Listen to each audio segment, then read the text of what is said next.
This is the Animal Huntress, and you are looking at a very fluffy skunk in my garage.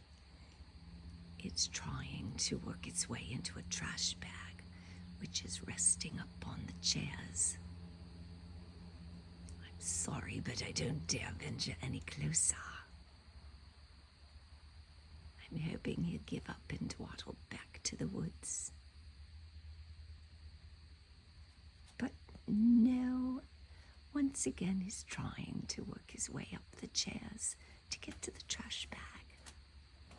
There's nothing I can do because I'm not going to venture closer and risk an odorific morning. Animal Huntress, good day.